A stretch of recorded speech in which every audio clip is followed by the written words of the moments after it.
Good evening, everyone. My name is Steven Woolfolk. I'm the Director of Programming and Marketing at the Kansas City Public Library. Thank you for joining us tonight. This is the first program in a new series, Life in the COVID-19 Era, that looks to explore COVID-19 related topics of local interest. Future topics include local business, health and wellness, and even college athletics. But tonight, it's childhood in the COVID-19 era. I wanted to start with this topic because I was finding that a lot of the people that I was speaking to, both personally and professionally, were talking a lot about how all of this was affecting them. But what I wasn't hearing was much talk about how this was affecting their kids. So I thought that I would. I'm joined tonight by two licensed professional counselors, Dr. Robert Grant and Laura Cline. Happy birthday, Laura. Happy birthday, thank you. I was telling Robert that we went to college together. I can't date you without dating myself, so we'll just say you are around 27. That sounds great. All right. So I want to start out by saying that one of the common themes that people will hear tonight is that experiences differ from one child to the next and one experience to the next. So I want to invite people from the beginning. If they have questions, put them in the chat on the YouTube page there, and we'll get to as many of those as we can. Laura and Robert, let's start here. I suspect that a lot of parents, their experiences or their perception of how kids are experiencing this is limited to what they see in their own kids or maybe what they hear from friends and relatives with kids. What kind of effects are you all seeing across a broader swath? Well, I guess I'm starting. Ladies first, huh, Robert? Sure. Yeah, I think it is relative from family to family. And I think we're seeing kids that are sad because they're missing their friends, they're missing their activities that they normally get to be a part of. They're missing their teachers. There are some bonuses, I think, in that if they have families that are pretty stable and balanced, then they're getting better, closer family time. In families where it's a bit chaotic, we're seeing more chaos. So it's just relative to their experience as well. Is someone in their family sick with this? I haven't known anybody who has lost a family member to this, but a few who have someone sick. I know that with my son, a lot of times anxiety can manifest as sadness or as anger. Dr. Grant, is that universal among kids? Yes, actually, to some degree. I think those hard feelings, those challenging feelings can manifest in a lot of different ways. Sometimes just in different behaviors, really, is what we see a lot in kids. If they're struggling with maybe fear or sadness or anxiety or stress, they're not likely, to come into the room and say, I'm just having a really stressful day. They're going to probably present some type of behavior, maybe some unwanted behavior, unexpected or odd behavior, or even do something that might be out of character, that might even look like it's regressive behavior. Maybe they want more attention, or they're regressing back to a younger age, crawling up on mom and dad's lap, wanting more nurturing. Or again, it could be more assertive, aggressive, acting out behavior. But I think that oftentimes those hard feelings for kids, the feelings that are hard for them to express, hard for them to manage cognitively, because that's just not where they're at developmentally, oftentimes come out in behavior. And then, some adults, this has been pretty good for them. I'm an introvert, and the time away from the hustle and bustle has been kind of healthy for me in a way. That's not untrue for some kids either, right?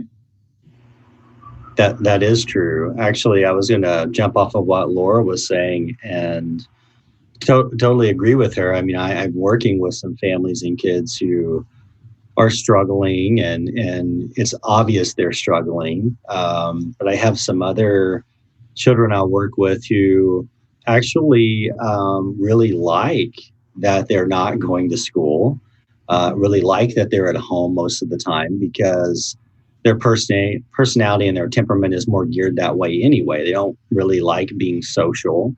And school was kind of more of an anxiety driven place for them. So they're actually feeling a little bit better emotionally by the stay at home, no, not much activity, not going to school, actually makes them feel a little bit better. So, like you mentioned, you can get sort of this variety of response from kids depending on who they are, first off, and then just how things are happening in their environment with their family, how things have been affected in terms of their world. If they were a child who really liked structure and routine and liked school, then, this is probably much harder for them than if they were a child who preferred to be at home anyway, didn't like school, and are enjoying the lack of structure and commitment to anything in the day. They may be feeling much better. Right. I'm going to jump in a little bit ahead of my notes here because I wanted to ask you about routine. That's another thing that for my son has always been really important. And I get the impression that that's universal with a lot of kids anyway, that the routine is important for them. How have kids been dealing with the break in their routines? And have we now settled into kind of a new routine that it's not as important anymore? I think, this caught us all off guard.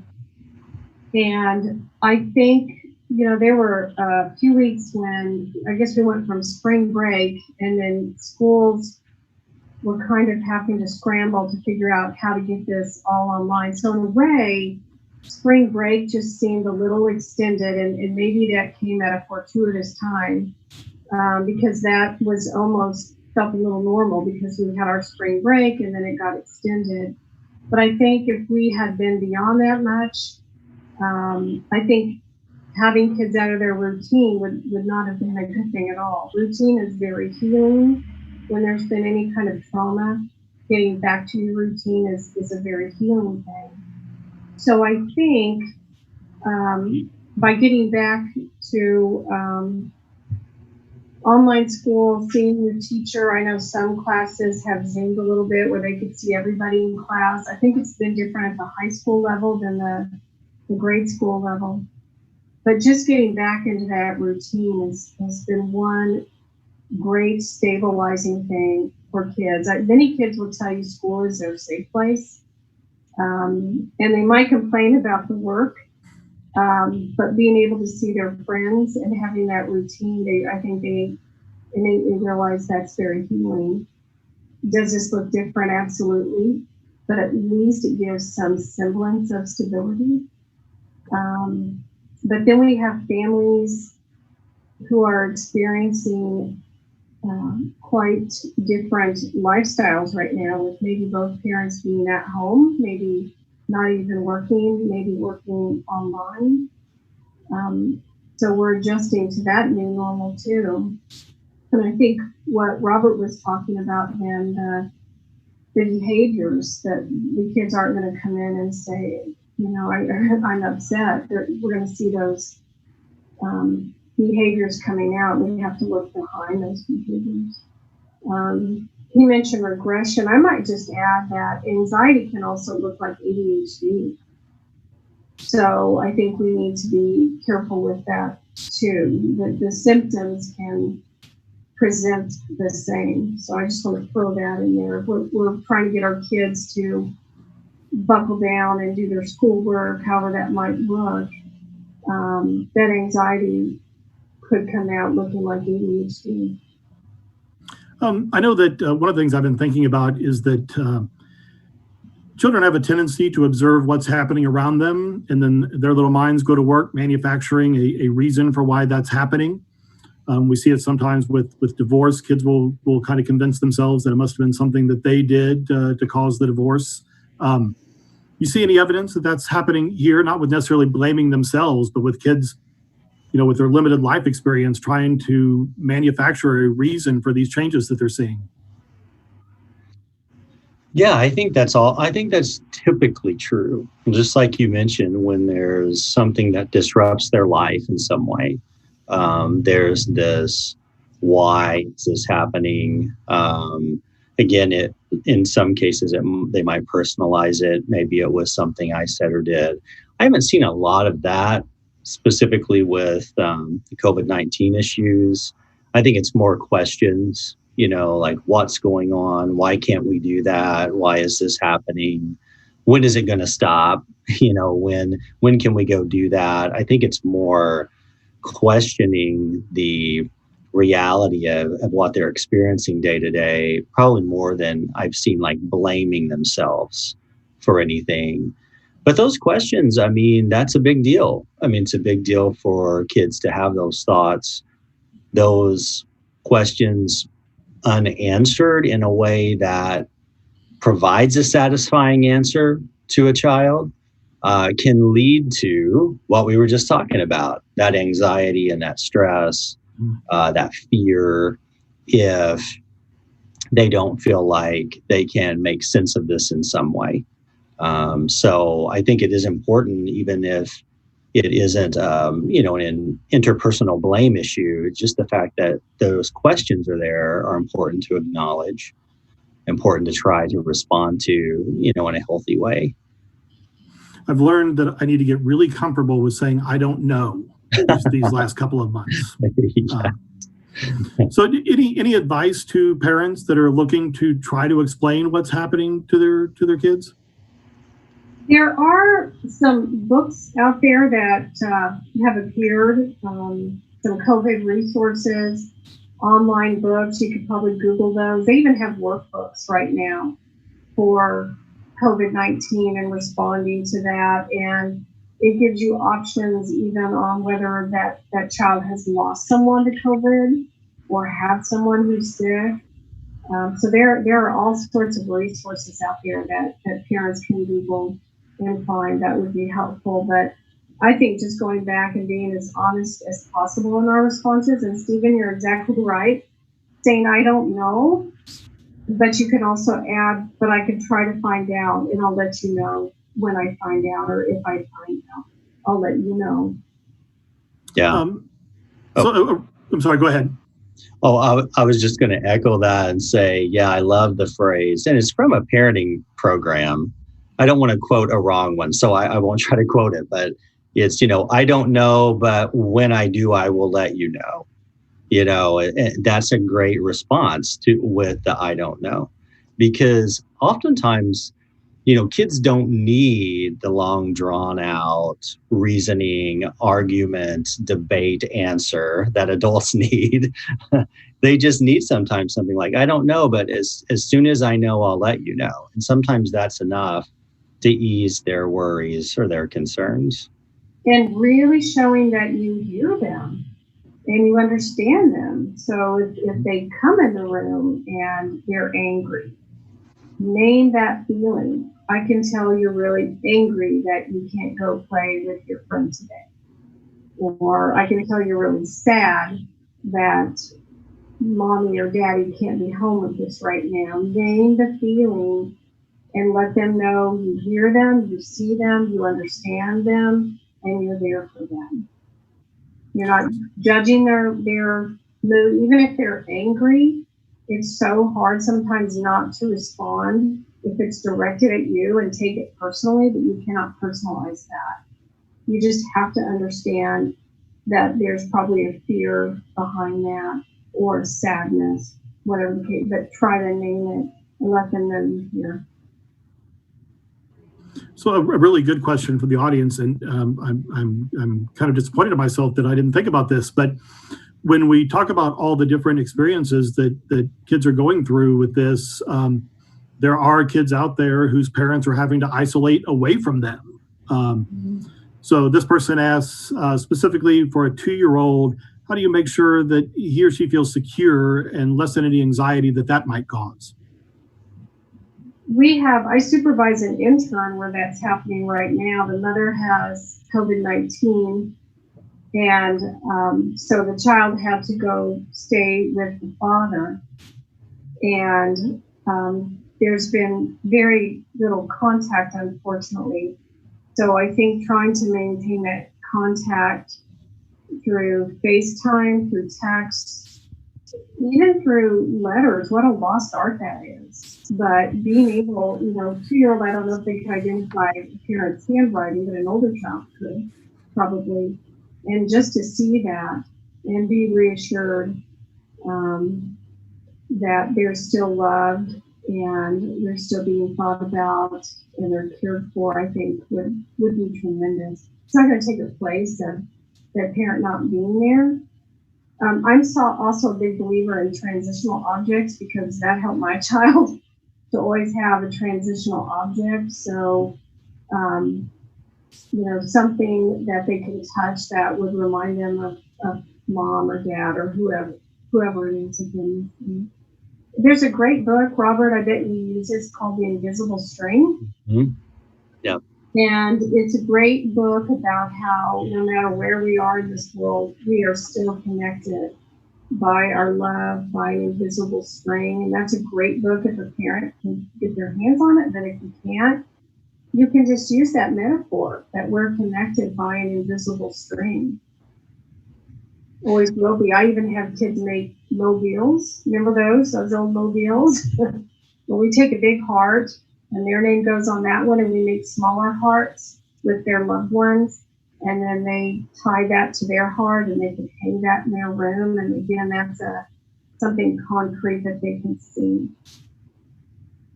Yeah, and I just want to add to that kids, what we know, even through research, is that typically kids are very resilient.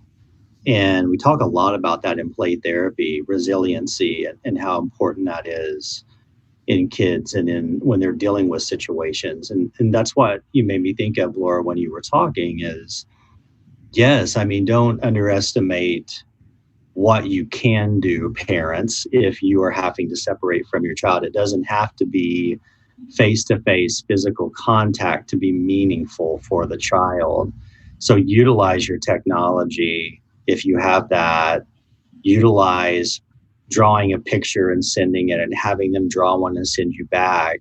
It reminds me of like my early days when I worked with a lot of kids who were in foster care and separated from a biological parent.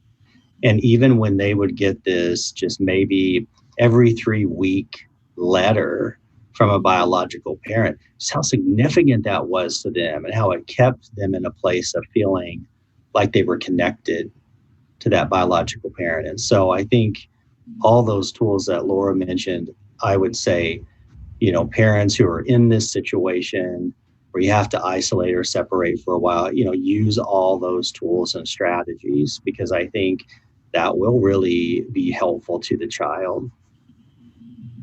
The letters, I think, they could save those and refer back to them. I have a foster child I'm working with right now, and that's been a big thing for her. She's actually writing a biological sister. They're writing each other back and forth. And it's been wonderful.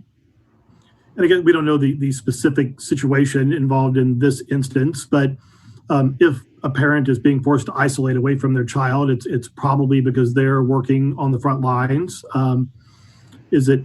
Should whoever the caregiver is at the moment, should they be reminding the child, this is happening because your mom or your dad is doing such an important job, or they have a job that is so important that they have to be off doing it.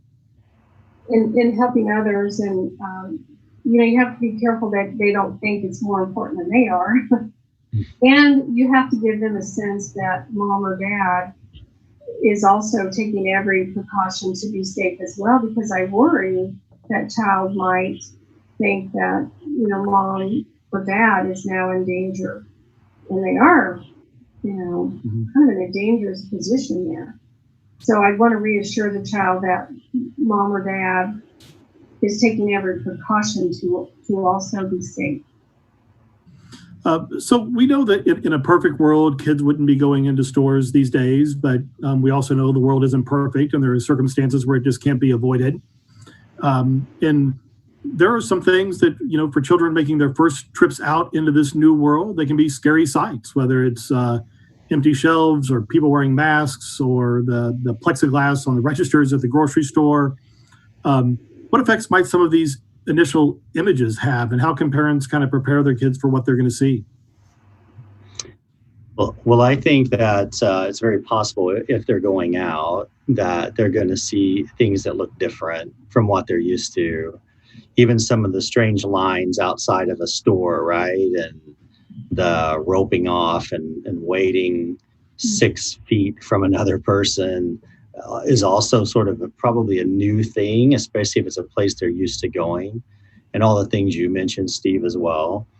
Again, for me, it comes back to not necessarily that a child would just jump to a place of it being an anxiety issue. I think first it would be a question, why is this like this? Whether they're voicing that or they're just thinking it. And then oftentimes what happens is wherever they get information about that, whether it's on a TV or from an adult, kind of dictates where the emotion goes. Right. So if the response is one that kind of creates anxiety and fear, then of course they're going to feel anxiety and fear. But again, some kids probably wouldn't care at all if there was a piece of plexiglass up. They'd just be like, why is that up? And then where they're going to go emotionally depends on what answer they get, right? And where they're getting it from. Another audience question here. Are you all aware of any organizations or groups that are stepping up to support the mental health needs of children and their families in the face of this? I think some school districts have done a great job of putting resources on site. I know near my area here, Latha School District has done a great job of putting up resources that help parents and kids talk about feelings. So you might check there first. And then, Robert, do you know of any? Yeah, I think that most national organizations have put out information, which would probably be found on their websites.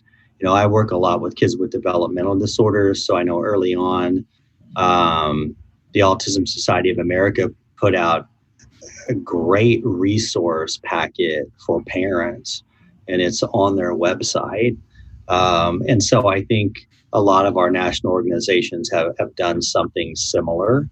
So that would be the place to go and find some of that information if you were a parent looking for, how do I respond to my child? How do I answer their questions? Maybe even some help with activities or book resources, like Laura mentioned, things like this.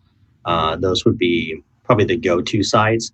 Locally, I'm not in the Kansas City area, so I'm not sure. There's probably some local organizations that might have some of this information too. I haven't checked, but Johnson County Mental Health is usually right on top of things. I haven't checked their website. I was going to say the American Association of APA, American Pediatric Association, American Psychologist Association, etc. Probably all of those. And they have a whole, the APA, American Counseling Association, has a whole branch, I guess you would say, devoted to children and adolescents as well. And I'm going to make a note to myself here. I'm going to ask we have a health and wellness librarian at the library, and I'm going to ask her if she can come up with a list of maybe organizations, mental health organizations that are working to help families through this. And we will post those on the event page. So if you come back to the library's website, look at the page for this event, and we'll try to find something and put those up for you here in the next day or two. So moving on to education, I want to talk a little bit about that. This is another area where the experience can be radically different, not just from one school district to the next, but from one classroom to the next. But across the board, one way or another, children have suddenly found themselves to an extent responsible for their own education. I'm not sure I was equipped to do that when I went to college. Are we asking a lot of elementary school kids to be taking this on? I think it depends on what they're being asked to do. I know one school district that puts up a list of activities, and then the child chooses, so that gives them some ownership over it, children and families. There are probably other districts that say you need to complete this, and this. Yeah, from what I've heard from some parents and families, it's been pretty tough. And I think, again, I've seen some parents posting on Facebook how frustrating and tough it's been, and I don't think it's always gone well. I think it's actually caused some fighting between the parents and the child. That's the last thing we need right now. So yeah, I mean, it's definitely put a burden on parents, probably on kids. Some are doing great with it. And I don't want to leave the teachers out, because those are some of my closest friends. And I know that it's been quite a feat for them to move everything online too. Absolutely. I've had some students who struggle in a regular class setting who are actually doing better online now. Their grades are higher. And then I've seen the opposite as well. So it's kind of all over the place. So I'm sorry, go ahead. I would just add to that. I think, at least from, my micro view, the folks that I've talked to, educators and parents, I would say that nobody would describe it as an ideal situation. I think it's probably more of like a make it work type situation. And then hopefully we don't have to make it work any longer. It will be over and we can go back to business as usual, which I think everyone would agree is probably a better situation and environment. But the variance though, from school district to school district, from teacher to teacher, and how it's being set up. And so how much is on the child's plate independently versus how much they're actually connecting with a teacher who's teaching online versus how much the parents involved. I mean, I've seen that all over the map. And so I think, again, there isn't a uniformity in really how it's being done. But some of that is because it's kind of a crisis. It's a make it work situation. And when you're in that, you lose some of those elements because you're just trying to get through, as best as you can with what you have to use at the moment. And even assuming the best case scenario, teachers that excel at online learning, students with both the access and the ability to use the technology, and parents that are willing and able to help. This can't be the same as spending these last 3 months in a classroom. Is there any danger that kids are going to be falling behind? I would say that's quite possible, and I think the expectation when we can get back to business as usual, and that can be a while, there's going to have to be some intense, I think, reviewing or even teaching what we should have learned maybe last year, catching kids up to where they should be, and that's going to be tough. I think it's going to look different when we first get back. I think it's going to be on a limited basis. First of all, I don't think we're just going to open up, turn on the lights, and have full classrooms unless there's a miracle. So I think it's going to look different at first. So for anybody that's maybe watching somewhere where they can't see the chat, we had one person suggest that Head Start has some pretty good programs for helping families deal with mental health issues. We had one person ask, related to that last question, but specifically about kids who don't like school. They see this as a welcome break from school. They don't have any interest in doing the work, and maybe the parents are they're still working full time and can't crack down. Is this affecting them worse in terms of keeping up?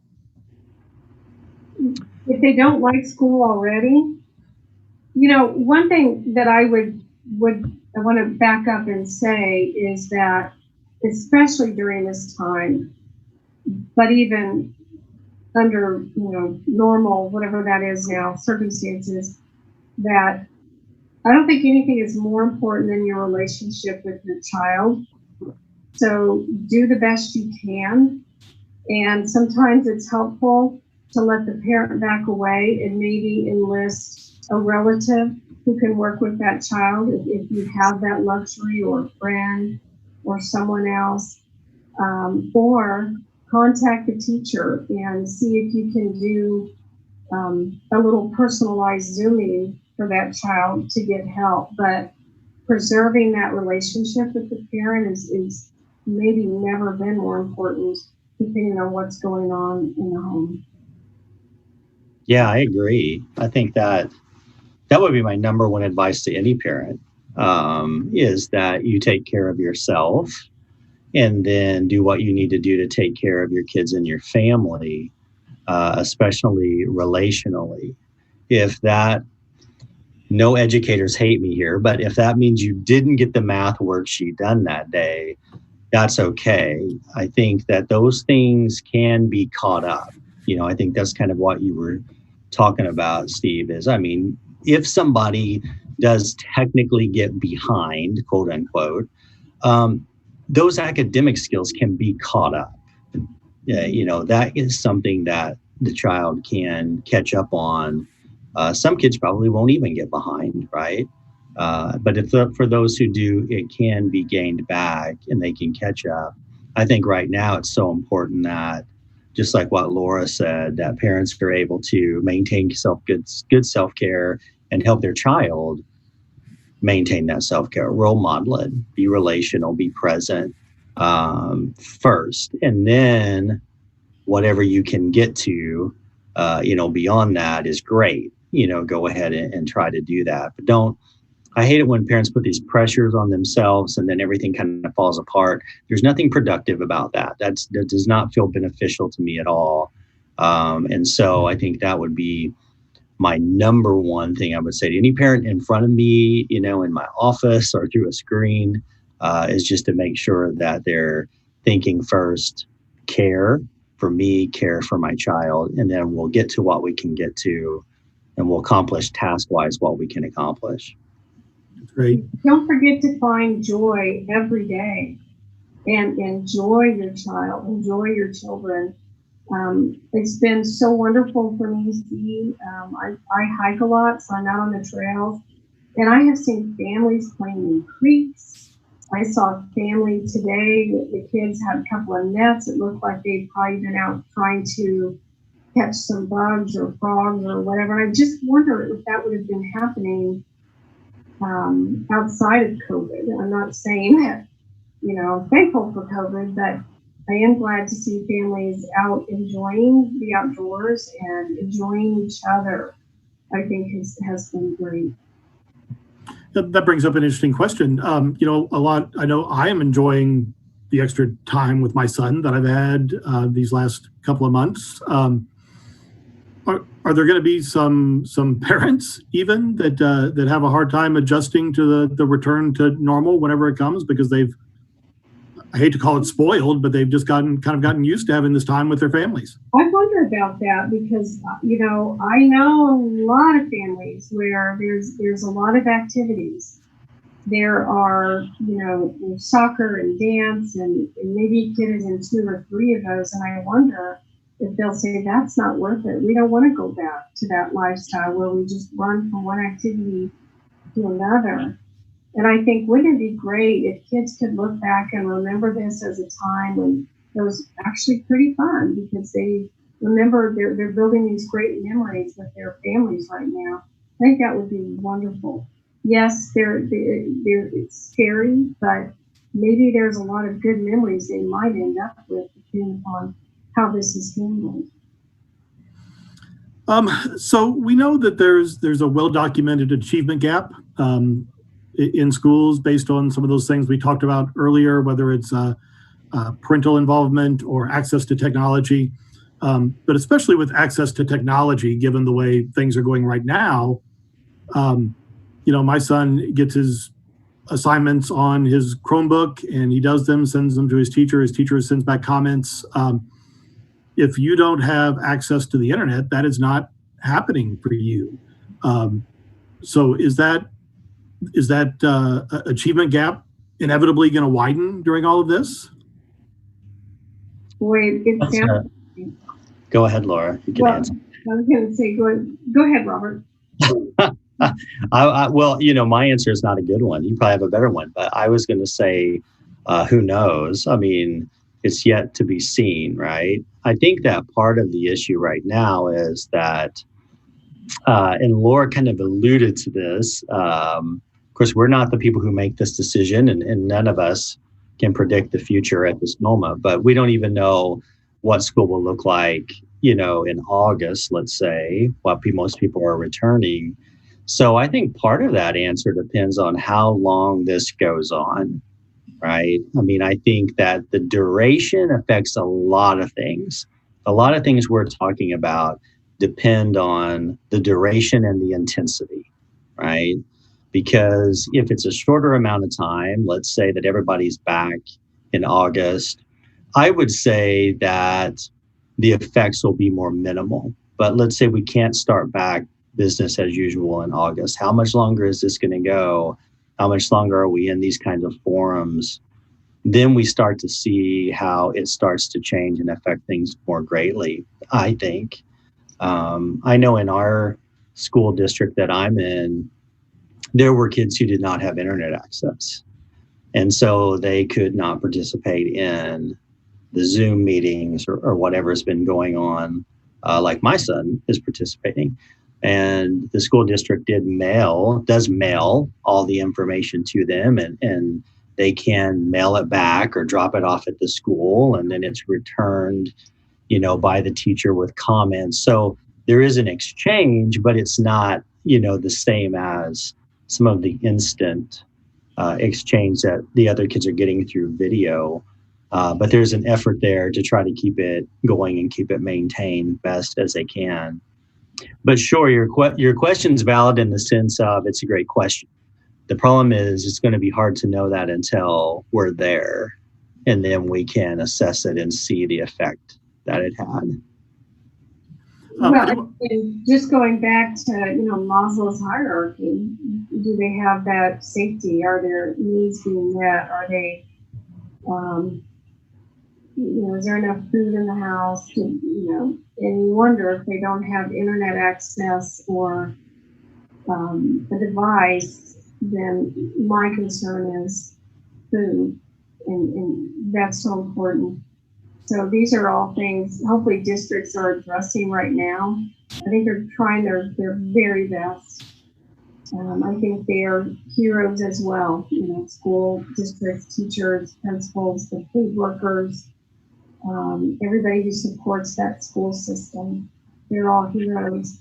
But that's something that's going to happen. We're just in the beginning stages of discussing how to reopen schools, and there's so much there that so many hurdles and obstacles.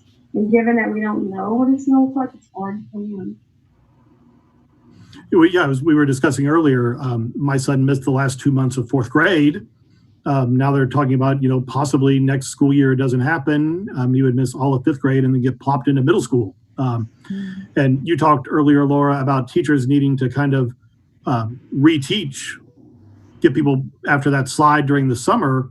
If we're talking about kids missing a year and a half of school, how crazy could that be for a teacher trying to get the kids just up to the level where they can learn the things they need to learn? Yes, and also it's not just the intellectual; it's the social. There's just so much they would miss out on, and I don't know how we replicate that. But I think families will probably need more help and more resources.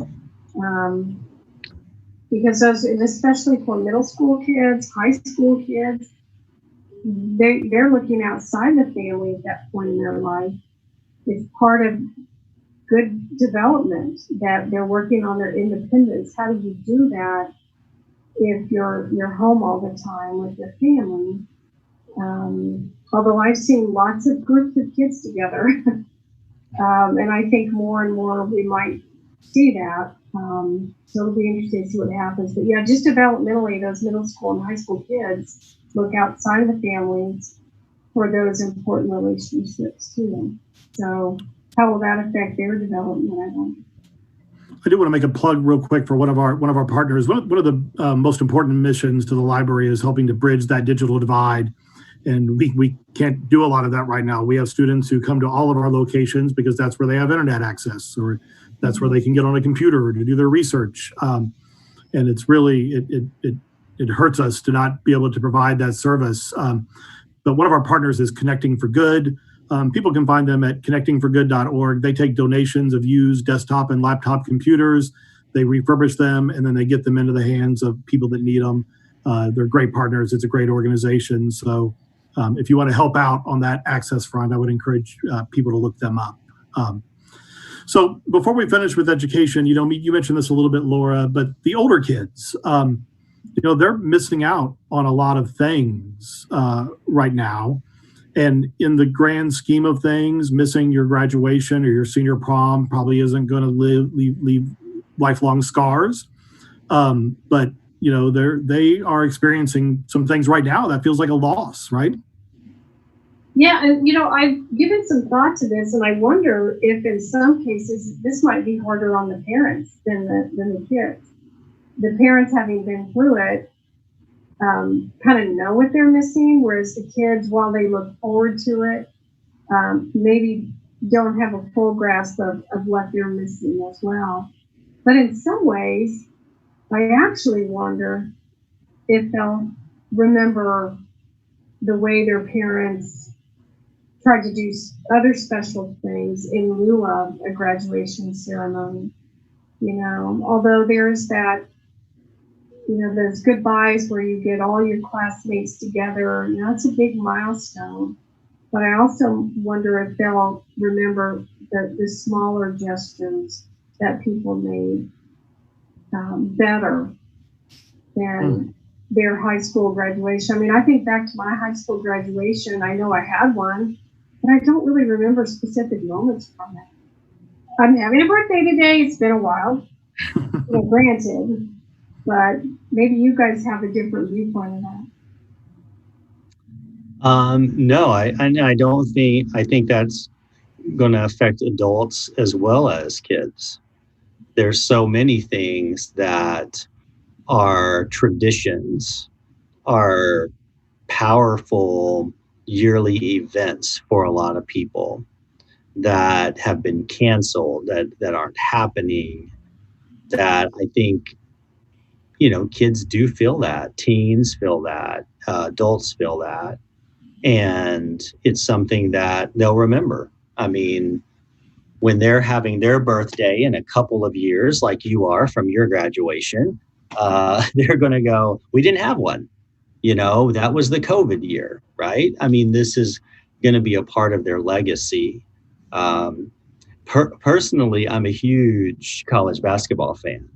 And it still just kind of blows my mind. And it's weird to me that there was no NCAA championship. Like, there's just going to be this year where it didn't exist. And that's may seem like such a frivolous thing, but there's so many of those things this year. And some of these things that aren't existing are really powerful traditions and connecting pieces for organizations, for families, for individuals.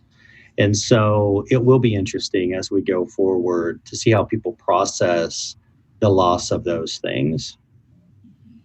My niece is graduating this year and missing these things. And I told her, I know it stinks that you're missing your graduation, but look on the bright side. You're going to use this on your kids someday. When your kid comes in and says, "Oh, Mom, I really wanted a car for graduation," and you're going to say, "You know what I got for graduation? Quarantine." So you just take what you get. I wonder if, say, these kids 5 years down the road, when they're having their 5-year reunion, will they kind of have a little prom that they didn't have? Will they have a graduation ceremony that they didn't have? Although I think most districts are going to be doing some form of a graduation ceremony at some point. But I wonder, what that will look, or maybe other events will take on a more significant meaning later on. I wonder, in terms of just development for those older kids, one of the milestones for me in learning to be an adult was that first year of college and going away to live on my own. And they could miss out on that if this continues into the fall. Will that have a bigger effect maybe than these individual events that they're missing? Probably more delayed adolescence, something we've been talking about for a few years. Delayed adolescence, possibly. Instead, hopefully they'll get there someday. So I want to talk a little bit about maybe the long-term effects of this, and we have some audience questions along this line as well. But I'd shared with you previously this theory I had that it seems like every generation has some defining event that kind of shapes the rest of their lives. For my grandparents, it was World War II and the Depression. For my parents, it was the Vietnam War and the draft. For my generation, it was the Cold War and the nuclear threat. Is this going to be the event for the kids that are living through it now that kind of shapes everything from here on out? I think it's going to have a big impact for sure. I mean, it's not something they're going to forget. And again, we haven't even seen the end of it, right? So what is that going to look like? What's it going to look like when we finally get to the end of this, where it's not something that's factoring in to decisions, right? So what do we look like at that point? Maybe we may even look very differently than we do today while we're having this conversation. So I think there will be an impact. They'll remember this. And as far as I think mental health impact, I know a lot of therapists are talking about how we may see this into the future, the mental health impact, even after it's not an issue. We may see kids starting to process it and dealing with it once things are, kind of quote unquote back to normal. So I think there's some anticipation of that on the mental health front, that we know that's a real possibility. And I certainly am kind of expecting to see that out of a lot of my kids and families, that I work with. So it's hard to say for certain, but I don't think it would be something that would be a surprise if it has that kind of impact. It reminds me a little bit of actually 9/11 in the sense of the impact right now. Like this event happened and it really affected everybody, and it changed the way we did some things that stayed, and I know that kids that I saw even back then were still maybe talking about it or thinking about it long after things seemed like they had returned, to normal. So we may see that same kind of effect here with COVID-19 issues. All these situations are different, right? You listed a few things that other generations have dealt with. I think some of how it affects you depends on the way that it affects the culture, right? Mm-hmm. And so these events may have similarities, but they're also going to have distinct differences in terms of how they affect people and then how people respond to them. We had one audience member ask, do you think there will be any long-term effects to younger children, maybe those children that are in that phase where they're really developing their socially and emotionally? Are these stay-at-home orders and the isolation going to have an impact on them long-term? I think it depends on, how long this goes on, again, and family to family, how has it been handled? Have they had direct contact with COVID? Has it really sickened someone in their family, maybe led to death within their family? Has it led to financial issues within the family? Just how has it been communicated with them, and how have the emotions been handled? I think it's just family to family how all that's been handled, what we'll see. But in terms of specifically developing those social skills, do kids need to have access to other kids and other adults to learn those basic social skills? It helps. I mean, it helps to be obviously more holistically developing, to be able to have access to the education that best fits you, the social experiences that help you learn and grow, emotional experiences, and family elements. Some kids aren't seeing extended family members or grandparents. There's different issues here that can affect the overall development and growth that might be lacking during this time, that ideally we'd want to have in place, right? So I think that really can happen. Again, like Laura said, it will kind of depend on how long it goes where this is what's happening. The longer, probably the more issues. But I think that what's important for parents is that if you see something you're concerned about, if you're concerned about a behavior or you're concerned about something your child is saying, then to reach out to some mental health professionals in your community. My whole clinic has been seeing clients through this whole thing. Now, a lot of it is through telehealth, but I know that's not unusual. I mean, if you had a concern, you could be talking with a therapist right now in your community, even through telehealth. So for now and beyond, even maybe after this is over, if you see something come up that concerns you, reach out to someone at least to talk it over, have it checked out, having them meet with your child to see if there is something there, like you mentioned, Steve, that's happening that needs to be addressed, right? There's a way that it affected them that maybe nobody saw, but now something's coming out and we kind of need to figure out what's going on and try to help the child through it. So for parents, just take advantage of those resources. I think that's important to know, because a lot of things are shut down or limited. And I don't know if, everybody knows this, but most mental health professionals I know have continued to see clients through all of this. They're seeing a lot of them sometimes through a telehealth process, but they're there, they're there and they're available. And they're available for parent education as well, and advising parents on how to respond or react, etc. Laura, do you know with the schools closed, are school counselors doing this kind of thing? Are they moving online and helping parents with some of these issues?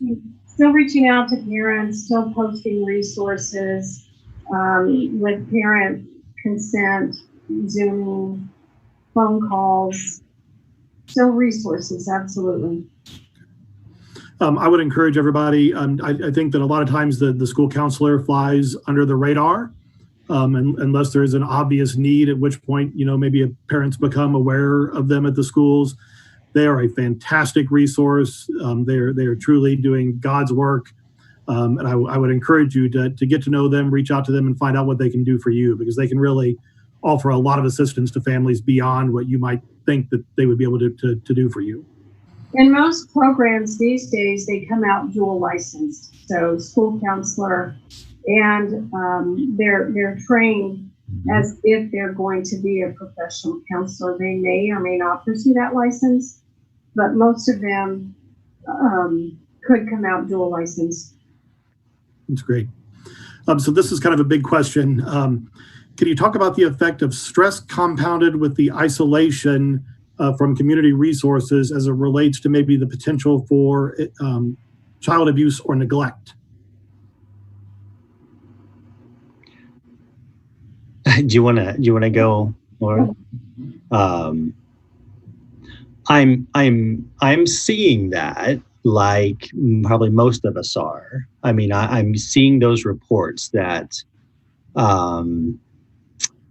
there seems to be an increase in maybe abuse issues or, domestic violence, these types of things happening. At least I'm seeing those reports, probably like anybody else who's watching this is seeing it.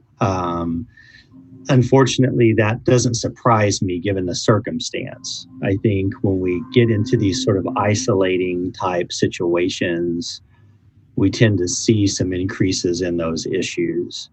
I know in the state of Missouri, there's been a great concern because, and this is going to sound kind of odd, but because there's been such a huge decrease in child abuse reports. And the concern with that is that it's probably not because it stopped. It's because we're in these isolated scenarios where people are not seeing it happen and it's not getting reported. And that's very concerning, right? And I think we're getting these reports of this increase in domestic abuse and violence. And so we know that's happening because those adults are making those reports. And it kind of goes along with, this is probably happening to kids too. We're just not getting it reported. And so I know that is a concern that I've been having throughout all of this. And I think a lot of other people are sharing that concern. Anything that can be done about it? I mean, is it just a matter of trying to reach those parents and teaching them better ways to cope? I think that's a big thing. I think that's a big help is, as mental health community, as our nonprofit community, as our education community, just continuing to pour into parents and reach out to them and give them access to us, access to resources is a big help. It's what we can do, right? And so we definitely want to keep trying to do that more and more. And, we all start to get a little desensitized as things go on, right? But just on our part, staying focused on continuing to reach out to parents and provide those resources. And I think, going back to what Robert said about self-care, making sure that you're doing adequate self-care. And again, none of us are perfect. And this is a tough situation. It's hard being a teacher and a parent and all of those things you're expected to be right now. So I would say, again, try to find a friend or a family member. Maybe you guys can, swap out taking care of each other's kids, even if just for an hour, to give you a break and let you do your own self-care, whatever that may look like, taking a walk alone or a warm bath, whatever helps that person feel better in a healthy way. It's okay to say, gosh, I just need a break for a little bit. How about if I watch your kids just for an hour, you watch mine, or whatever you can manage. And reaching out for help. A lot of places have, like Johnson County again, has a crisis hotline you can call and just talk to someone. There are parent hotlines out there. Just call and talk to someone if you need to. We had a question about one of the topics we covered earlier. What if your child expresses anxiety or shows signs of anxiety, but doesn't really talk about COVID? How do you help unpack the reason for that and find out, is this COVID-19 related or is this something else? Well, they may not have the language to use either. They might not have the language to describe what they're really feeling, and that's why as parents we can name that feeling that we think, and they'll tell us if we're wrong. We can say, I've noticed you seem sad, or I've noticed you seem angry. And they might tell you, no, I'm not sad. I'm just lonely. I miss my friends, or whatever. They'll tell you. But if you can, as the parent, start to say, I notice that you're biting your nails a lot lately. So I'm wondering if you're scared of anything. Describe what you see them doing. Describe the feeling you think they're experiencing, and that might open it up. Yeah, and I would add to that something that I think is very pragmatic that parents can do in a situation like that, but it can be very powerful, is just really commit to regularly playing with your child, especially if it's a younger child, elementary age child. Have a playtime with them. Try to eke out that time each day, maybe to have a 15-20-minute playtime with them where you go play with them, let them play with you, let them lead the play and however they want, and you just be there and participate with them, because that does a lot for kids to help them get their emotions out. They play out their feelings a lot. And even in that play, when they're in that moment, they may start even talking about those feelings. And that's an opportunity then to jump in and kind of do what Laura was saying and just reflecting that feeling and letting them know that you're hearing it. And if they ask a specific question, trying to answer that question, as best as you can too. But don't underestimate that. It can be very powerful just to have that regular, consistent playtime with your child. It can be very regulating for them. It can help them get those emotions out, maybe even help them start talking about their feelings as well. And I want to reiterate what Robert said. The child leads that play, and it's not a time to teach. So if they start pulling out blocks, it's not a time to say, oh, if you have 2 blocks and you have 3 blocks, how many blocks do you have? Not teaching. You let them lead the play, and you just reflect on what you see they're doing. Something like, oh, you built a tower with those blocks. Or just let them dictate the terms. It's not a time to teach, and it's not a time to try to help me out here, Robert. It's not a time to tell them how to do something. Just let them do it. There's no right or wrong. Yeah. We had somebody else mention in terms of people looking for resources where they can find help. The American Academy of Child and Adolescent Psychiatry website, aacap.org. Apparently they have some pretty good resources for helping kids and parents cope with COVID-related issues. So last audience question here, and then I'm going to ask you one more to wrap up. Are you all seeing an uptick in families that are seeking counseling during this, or parents that are looking to find help for their kids? Well, I have, I guess my day job is managing therapy clinic.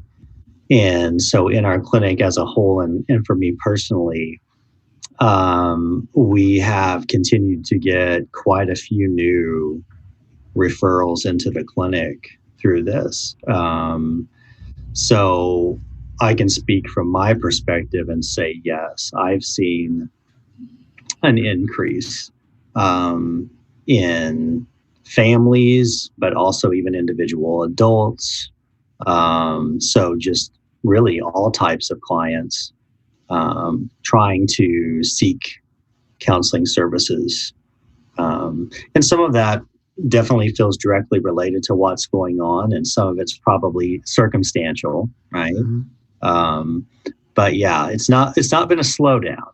I can say that. At the Play Therapy Center, we always have a wait list, and I think we're just going to see an increase in that.